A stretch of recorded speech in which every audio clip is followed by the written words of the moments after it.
Welcome, podcast listeners and viewers, to the Lone Road iRacers podcast with me, your host, Guy Robertson. And this is episode 3 of season 3 for the podcast already, folks. Today's topics include the best apps for the new iRacer, a look at the British F4 eSports Championships that is about to begin, iRacing news, plus a lot more.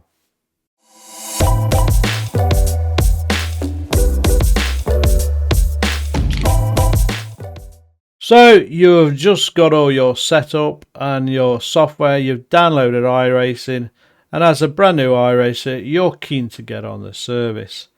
But as we know, there are lots of hidden features inside iRacing that, unless you watch lots of YouTube channels or ask your buddies in Discord channels and forums, how do you get access to the black box, for instance? It's there somewhere. I didn't know about it for a few weeks when I got into iRacing.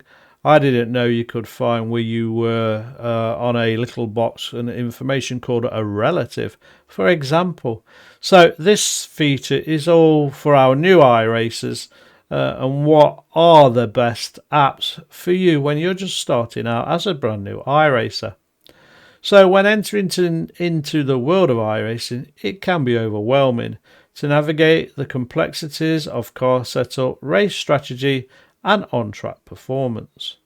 Unlike traditional video games, iRacing is a highly competitive and realistic racing simulation where every detail and split second counts.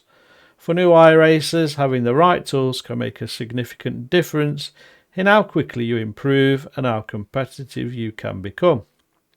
That's where third-party apps come in. These apps provide valuable insights, data and functionality that help optimize your iRacing experience, giving you a better chance to succeed on the track. So why are iRacing apps essential, I hear you ask?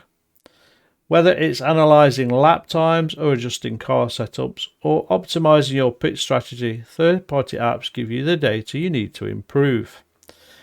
Many apps offer live race data, providing you, the iRacer, with real-time information to make better in-race decisions like fuel management, tyre wear, plus lots more. Tools that enhance your immersion by adding more realistic or accessible interfaces, making racing more enjoyable and intuitive. For new drivers, these apps offer tutorials, telemetry data, and guided setups that speed up the learning process and make you, our new iRacers, even more competitive faster. Now we're going to break down these top 5 apps that every new iRacer should have. In 5th position, it is VRS telemetry. Now, I personally don't use VRS telemetry, but I have heard about it from other iRacers. Basically, it's a virtual racing school in an invaluable tool, especially for new iRacers. VRS allows you, the iRacer, to analyse telemetry data from your racers, comparing your lap times, braking points and throttle application to those of pro racers. It's perfect for improving your driving consistency and learning how to tackle corners or find the right ideal racing line. While more advanced features are paid, the free version gives you access to detailed lap data and car setups, making it a great starting point for beginners.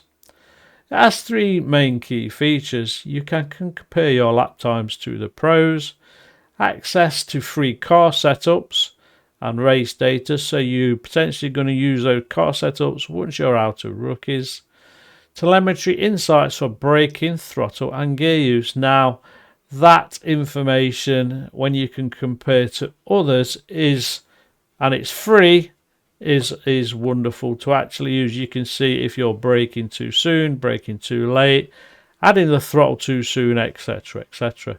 So that's our first free app called VRS telemetry. The next one at number 4 is iRacing Setup Sync. Now again, I don't use this particular app, so I can't cast any more information on it, but it is one of the biggest challenges for new iRacers is learning how to set their cars up correctly.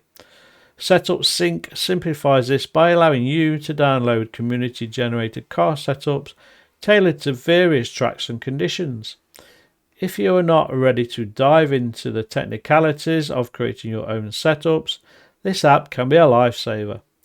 It's like crowdsurfing the perfect setup for your car without having to know the mechanics inside out. Now, I'm in my 4th year on iRacing. I have no clue on iRacing setups and how to set the car up other than adding a bit more tyre pressure, changing the fuel and a little bit of brake bias. That's basically all I dabble with. So iRacing Setup Sync is probably something that I may look at very, very soon. The key features: large community of shared setups, quick downloads directly into your game, and it regularly updates itself based on new track conditions. Now, one I do use quite religiously is an app called Crew Chief. Now, Crew Chief is a voice activated app, and I'm going to stop there. Now, I personally don't use the voice app for Crew Chief. It doesn't understand me at times, whether or not that's my local Nottinghamshire accent or my pronunciation, and it doesn't register with Crew Chief. So I don't use that bit of Crew Chief itself, but it still gives me all the relative audio information that I need as an iRacer. So for anyone new to iRacing, Crew Chief is one of the must-have apps. This voice-activated spotter app acts like a virtual race engineer, keeping you updated on track positions, gaps, fuel usage and lap times. It's particularly helpful when you don't have the luxury of a real-life team of engineers or spotters, and honestly, 99% of us don't have them. Crew Chief keeps your focus on driving by handling the detailed race information, making you feel like you've got a full pit crew supporting you. 3 main features are real-time spotter and race engineer functionality, voice commands and audio feedback, and lap times, fuel estimates and position reports. Now, as a new iRacer, or as the more experienced iRacers for people who are listening and viewing, we know that iRacing has got a semi-decent spotter pack, and it has only just been upgraded as well, and it is a lot better. However, it still misses relevant information. So I personally use the iRacer spotter pack that comes as standard. I also run Crew Chief at the same time because it gives me a better insight. So at times there's lots of kind of chitter chatter audible going off in my headset. However, Crew Chief, you'll hear 2 voices, the main Crew Chief and the assistant as well. The Crew Chief is giving you advice and really trying to encourage you to do better. And the support engineer is telling you that there's a car on your left, car on your right, crashes in front, crashes behind, somebody's gone off on this corner, blah, blah, blah. Get Crew Chief. That's the message here, folks. Set number 2. So another app that I personally use, RaceLab apps. Now, I'm personally lost without this now. The amount of real-time data that is sitting around my screen when I look up, I'm lost without it. So basically, what is RaceLab apps? So RaceLab offers a series of customizable overlays that provide a wealth of race data without cluttering your screen. Whether it's live timing, car radar, fuel usage or tyre wear, RaceLab has an overlay for it. For new drivers, the customizable HUD can make managing in-race decisions easier and more intuitive. Best of all, it's free to start and doesn't require any significant setup.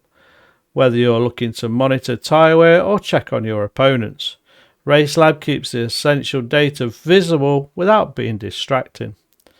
So I started out with a free version.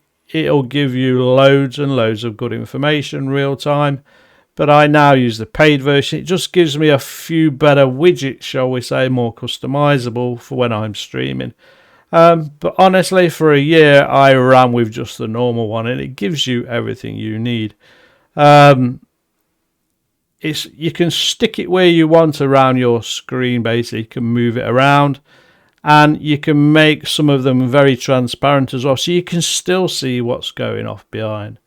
It has three key features: customizable HUD overlays, detailed live timing and car radar, and real-time tyre wear and fuel usage updates. You can also add your buddies onto this as well, and your own personal logo on the track map to actually, for viewers, if you're a streamer, can actually see where you are on the track against others, which is really, really good. Moving on to the final app, which is an app called SimHub. Now, I personally don't use this, so I can only read what I've prepared. So topping the list is SimHub, an incredibly powerful and versatile app that's perfect for enhancing your immersion and understanding of iRacing. It allows you to create a custom dashboard, manage telemetry data, and integrate motion feedback for those with motion rigs. Even if you're just starting with iRacing, SimHub's customizable dashboards can be tailored to provide you with crucial information like lap times, tyre pressures, and fuel estimates in a format that is easy to read. It is highly adaptable and works seamlessly with other racing sims as well, making it a long-term asset for any serious sim racer. So basically that's saying you can use these with other other racing simulations, maybe like Assetto Corsa Competizione, for example, race rooms, and all those kind of other sims that some people play. Key features: customizable dashboards with real-time data, telemetry analysts for deeper performance insights, and it also integrates with a variety of hardware setups. So while iRacing is a skill-heavy sim that takes time to master, using the right tools can speed up the learning process and make your experience more enjoyable. Apps like SimHub, RaceLab and CrewChief offer tremendous value to new iRacers, providing essential information, real time, and insights, while tools like iRacing Setup Sync and VRS Telemetry help you refine your car setups and driving technique. Bring all those together, folks, as a combination. It'll only give you, the new iRacer, and some of us, the more experienced iRacers, an actual boost in performance and understanding of what's going off on the track. Best of all, these apps are all free, so you can start using them right away to boost your performance and climb in those iRacing ranks. So good luck if you're going to use them. Any questions about how some of them work, so CrewChief and RaceLabs, I can help you with that. But like I said, I don't use the voice activation on CrewChief. But RaceLab overlays, yeah, I can definitely give you an insight in that. So good luck, you new iRacers, and any experienced iRacers. If you haven't got any of these, why not?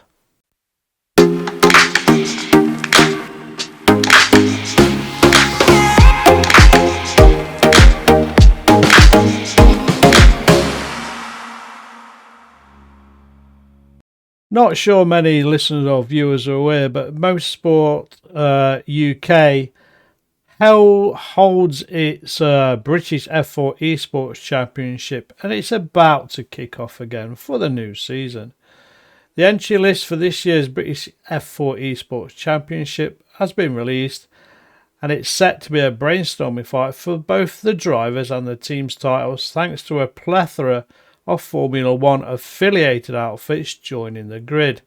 Now, before we go into the article, the FIA F4 and the normal F4 on iRacing is probably at the moment, other than IMSA, one of the most popular series across the iRacing simulator, whether you're doing regionals or whether you're just doing the F4 series, it's jam-packed with budding F4 enthusiasts. So it's good to see these kind of things in the real world and in sim are starting to really take off, folks.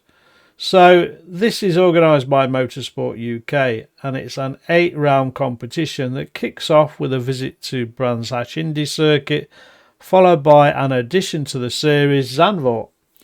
It is on a YouTube channel, so I will put the link in the show notes. Using iRacing's FIA F4 car, teams representing, now listen to this, Alpine, Aston Martin, Ferrari and Williams will battle it out for top honours, ably challenged by the likes of Guild Racing, Apex Racing Academy, GT eSports and BS Plus Competition, amongst some of the others. So there's already, as you can hear, some big hitters in the event, folks. People who have dedicated to it already and invested money into creating teams. The series will be supported by the UK FF1600 Esports Cup, set to be partnered by simrigsupport.com for 2024. Simrigsupport.com provides technical support and expert hardware advice to sim racers of all levels, with ongoing ad hoc support plans available. The UK FF1600 Esports Cup highlights up-and-coming sim racing talent, with the top 2 in the championship set to be promoted to the F4 Esports field in 2025. 2024's frontrunners Henry Moore and Dam Amore have found berths with Guild Racing and Apex Racing Academy respectively this season, and will be likely to be among a huge group of front-running drivers. Sadly, double champion Luke McEwen will not be defending his title, but the grid is still chock full of top esports talent. Scuderia Ferrari HB Esports team boasts the experienced lineup of Graham Carroll and Giorgio Baldi, with G2 Esports Isaac Price and Jari Tien of BS Plus Competition also set to challenge for victory in a stacked field. The British F4 Esports Championship winner will be invited to the star-studded Motorsports UK Night of Champions to receive their official British Championship trophy, alongside other victors from the prestigious BTCC, British GT Championship and British Championship Series. The winning team will receive 3 entries into the Club 100 Experience Karting Series, plus a 30-minute test session, with the second and third place outfits receiving 2 and a 1 entry respectively. The top teams will also receive a full day of intensive single-seater simulation training with a qualified engineer at Base Performance Simulators, with 4 hospitality tickets to a 2025 Rocket British F4 Championship event available to the winning squad.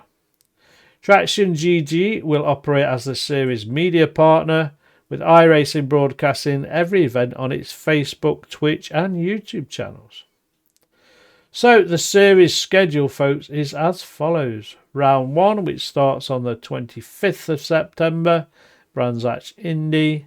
2nd of October, Zandvoort. Round 3 starts on the 16th of October at the Snetterton 300 circuit. Round 4, a track I love, 23rd of October, Alton Park Full Track. Round 5, 30th of October, is at the Silverstone GP. Round 6, 13th of November, Knock Hill. And I've raced the F4 around Knock Hill recently, actually, last season. That is very difficult for that car. Round 7, 20th of November, Donington GP. And finally, back to Brands Hatch for the season finale on the 27th of November for the Brands Hatch GP. So that is an exclusive event on Motorsports UK's website. And as I said, I will put the YouTube channel's link in the show notes for any interesting viewer. But have a look at Motorsports UK as a website, specifically probably for British drivers. However, who knows, you might be able to get in there from other countries as well. But it does utilise a lot of iRacing for these kind of bespoke championships, folks. So it's another way in to potential real-world drivers, well, I would have thought. So good luck to anybody that's participating, and if you're a future participant, good luck as well.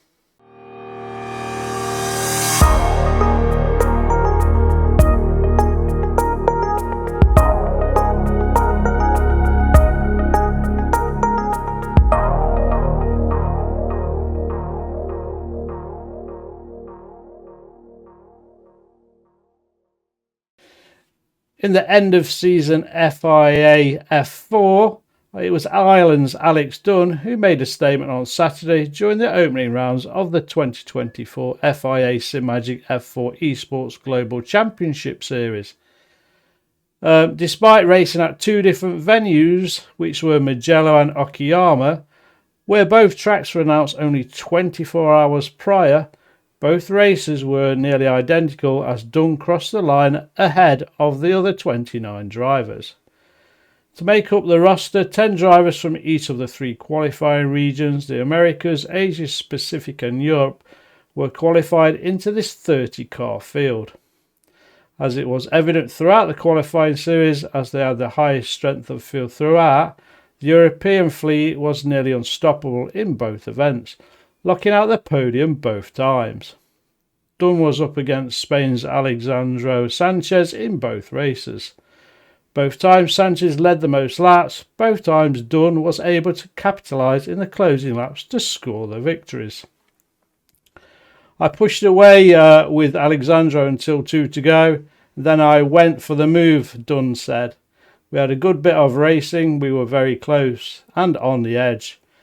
We nearly crashed, but thankfully we both ended up being okay. I went for the move at the right time and it paid off.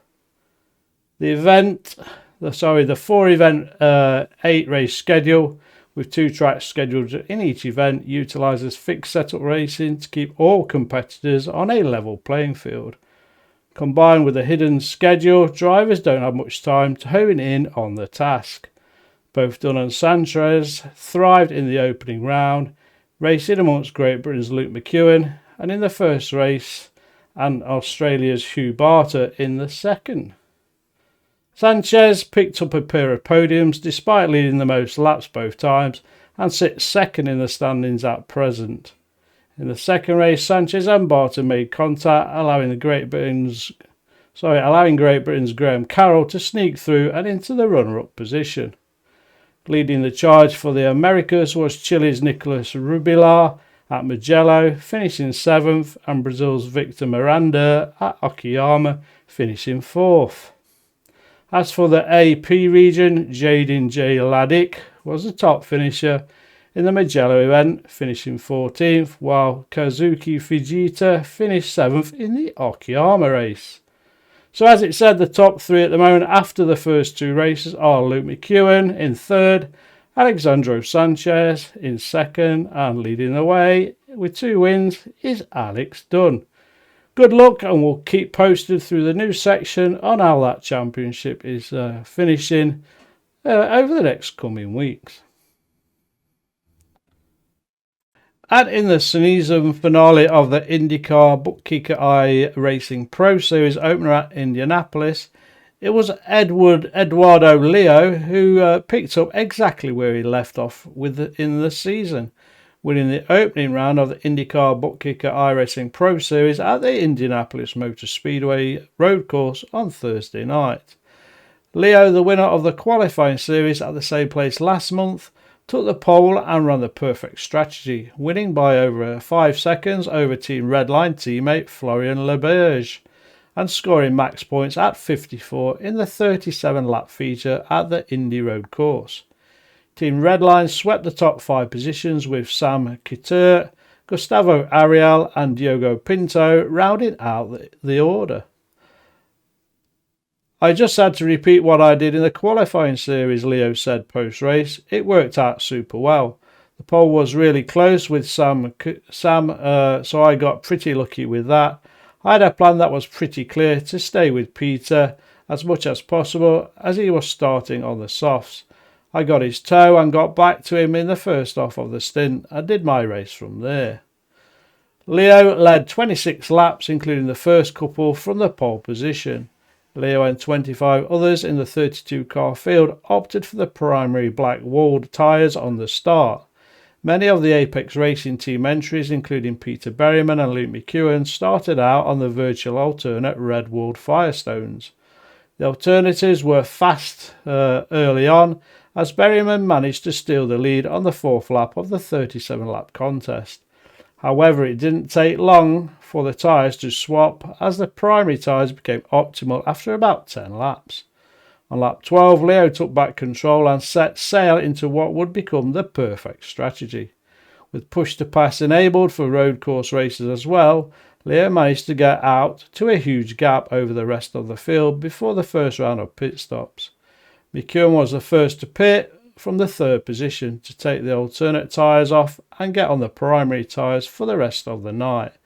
Berryman followed suit the next time by, but it wouldn't be until lap 20 that Leo and others on the primary tyres decided to pit.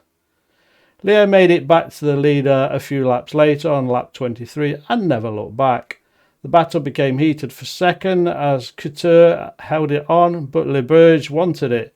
As for the Apex drivers, the used primary compound just couldn't keep up with the fresher alternates through most of the run. It did finally swap, but it was too late, and the best McEwen could do was finish in 6th. Williams eSports Sato Muto gained the most spots, finishing 16th after starting 31st. Nexus eSports Louis Nunez set the fastest lap, but it was after being involved in a first lap crash with Philip Kraas. Elliot Veyron, Jose Soria and Michael Janney at the field took the green flag. Nunez had the least amount of damage from the stack up and finished the best of the group in 28th, 2 laps down. So the lead top 3 at the moment is Sam Coulthard in 3rd, Florian Leberge in 2nd, and Eduardo Leo is winning at the moment. So, as per the FIA F4, we will keep you up to speed on that season finish as it unfolds. And finally this week in iRacing news is the latest patch.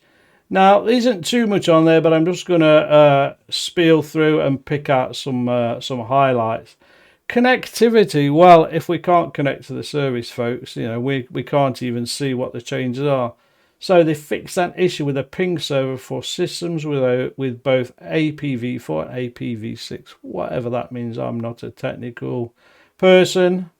Physics, the amount of natural clutch byte variance has been reduced. So this was one of the new items released at the start of Season 4. So maybe the feedback from the users is that the byte variance has been a little bit too much and people haven't been able to get away on the grid.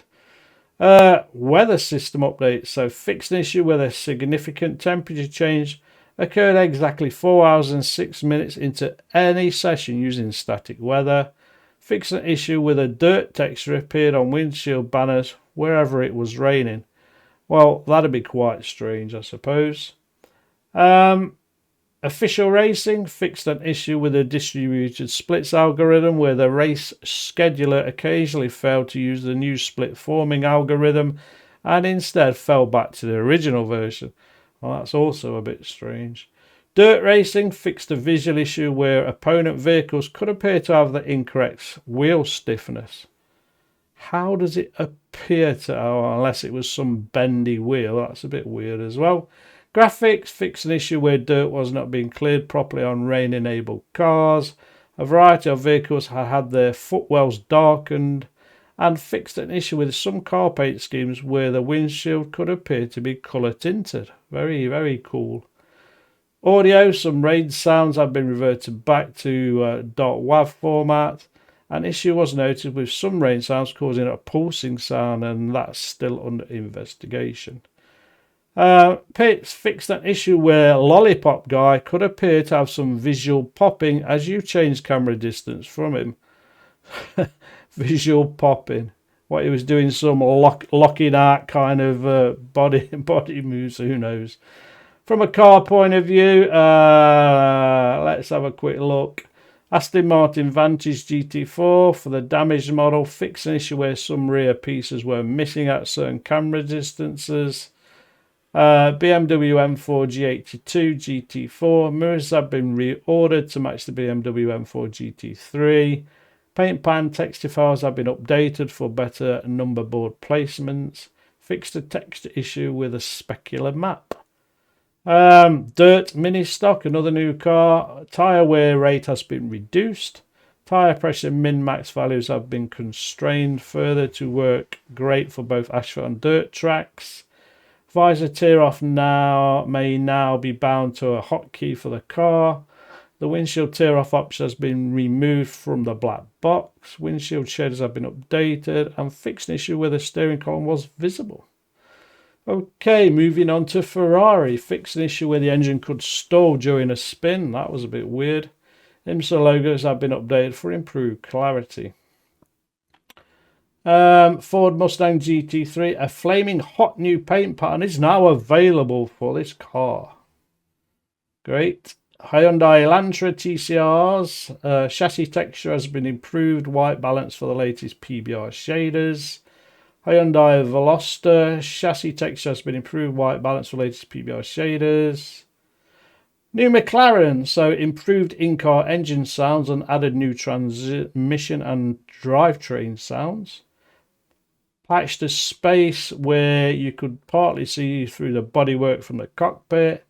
Windshield wiper animation splines have been updated. Number location has been adjusted slightly to up-center numbers in the number board. The IMSA leaderboard panels have been added to the interface models where appropriate. And camber has been added to the UI model to match the suspension shown. Mini stock, exactly the same as what we said about the dirt stock. Tracks, Cadwell Park fixed an issue where brake markers could disappear at lower graphics settings. Here we go, Spa. So Barney, legendary flagman, has arrived at this version of the track. We love Barney. He was stuck in the past version of the track and had to practice advanced chromancy to get here. They've had Barney on a training course by the sounds of that. Grand Prix pits, this placeholder wall from the pit entrance has been removed. Bike. Paint lines have been added to better define the alternate turn 9.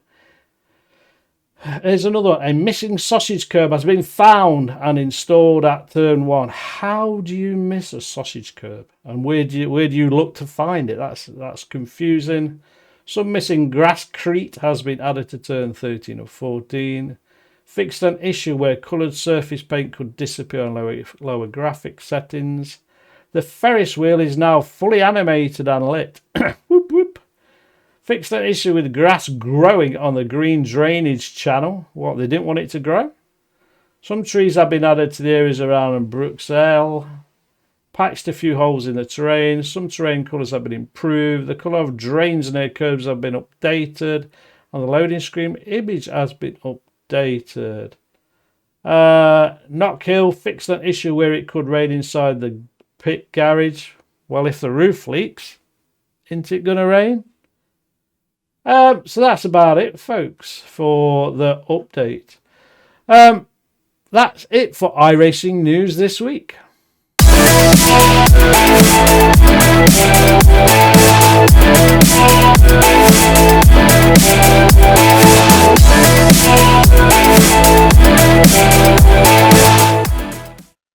Well, that's the end of another podcast. Hope you enjoyed all the great topics that we've been through tonight.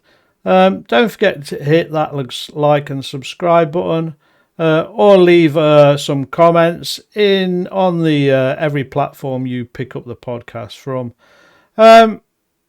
We're at week 3 already of a 12 or 13 week season now on iRacing.